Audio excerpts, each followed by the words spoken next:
Hey guys, welcome back. I am Mario Vegas and you are watching Tank Zone. I have received a couple of messages from you guys regarding Mechanized Infantry. I would like to thank you all for your great support and your interaction. You are great. Thank you.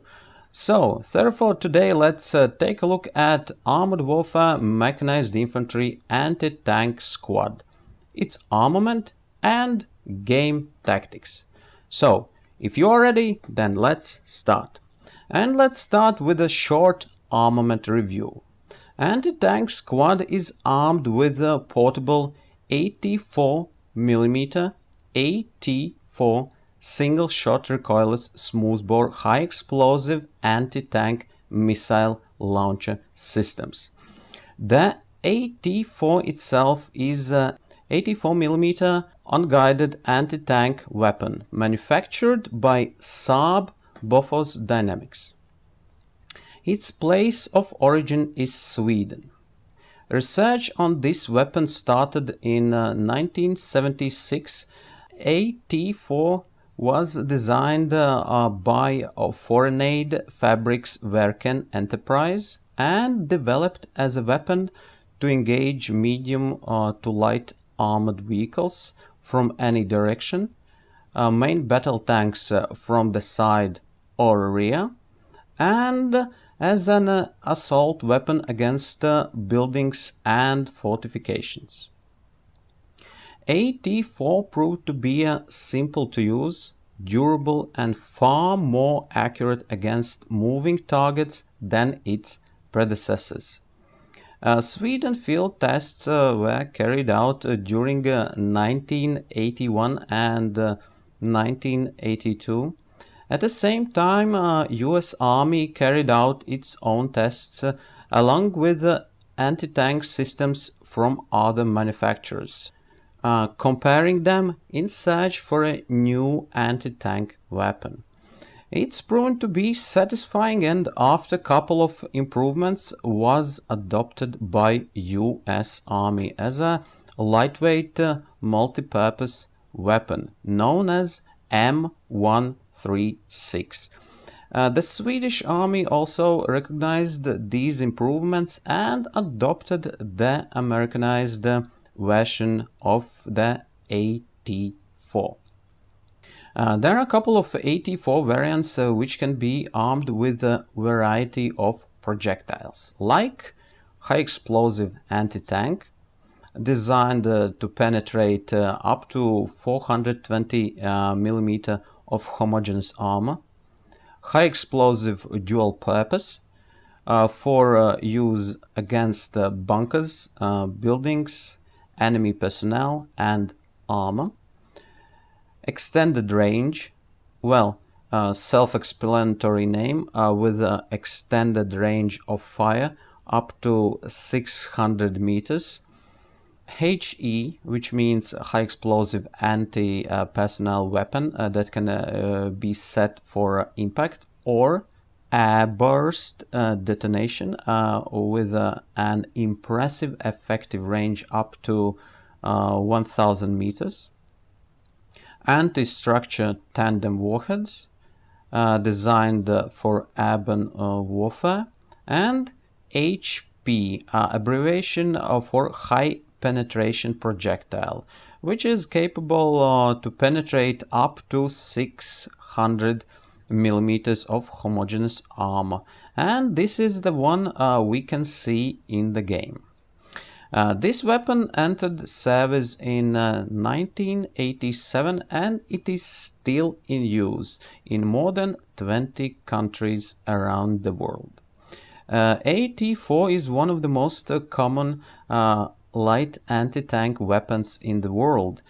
Between its operators are countries like Argentina, Denmark, France, Greece, Ireland, Latvia, Malaysia, Sweden, UK, USA and others. Its service history includes conflicts like Soviet-Afghan War, Gulf War, war in Afghanistan and Iraq, Syrian Civil War and some others.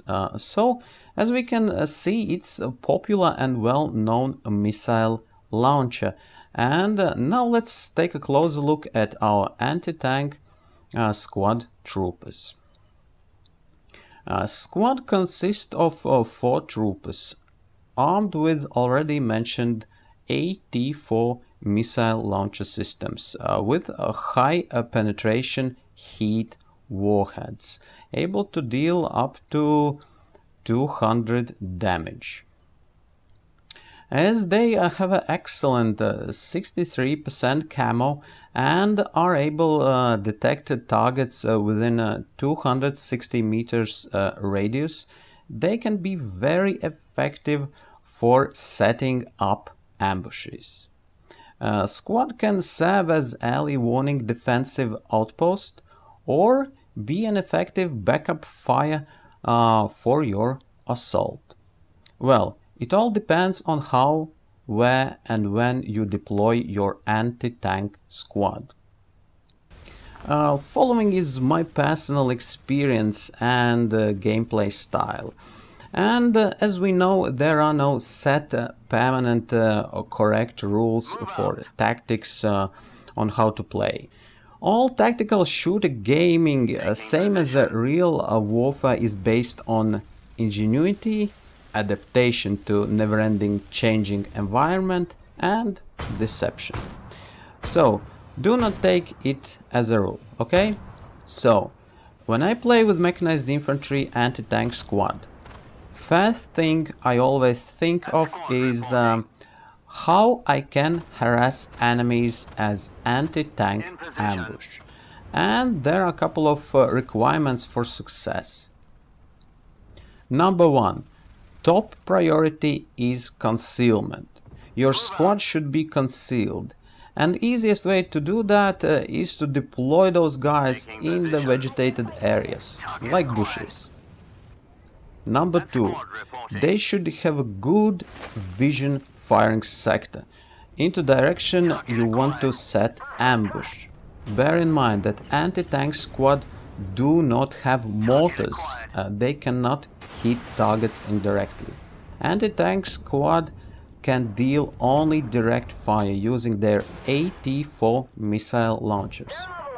And number 3, sometimes when I deploy the squad, they tend to run and crowd together in one small spot. Same as in real life, it is not good in a game as well.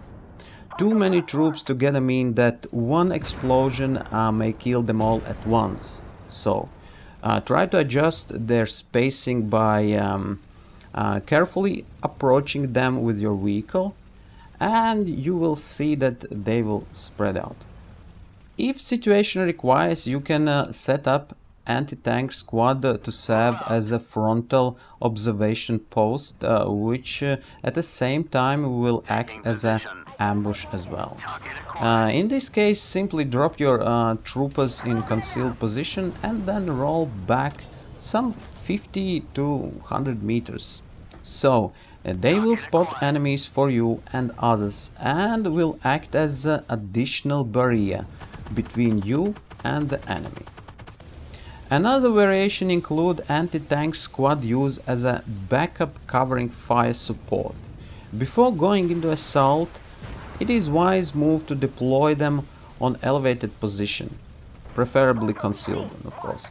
In this case, they will serve as a backup fire while you will encounter enemies ahead, and as effective covering fire and ambush if you will be forced to retreat. Another good way how to utilize your anti-tank troopers is situation when you encounter enemies ahead and you are pinned down behind the mound. In this case, very often you can be successful by utilizing troopers' camo factor and vision range. Remember, 63% camo factor. So, very often in these situations, deploying them over the mound, you can easily swing enemy's advantage by 180 degrees in your favor. When you deploy the squad, releasing them near the edge of a mound, you may turn course of an encounter, because now your troopers spot enemy and enemy receives your troopers and your teammates fire. Another way is to deploy your anti-tank squad in concealed position, stay nearby them in concealed position, and spot enemies with your vehicle's optics for your troopers to target. And if you want, you can designate a specific target for troopers to attack by aiming at the target and pressing the infantry command key. By default, it is the key of the letter V. Well, believe me, sometimes those guys can deal even more damage than you would be able to deal with your rockets. Plus, you are not giving away your position at all.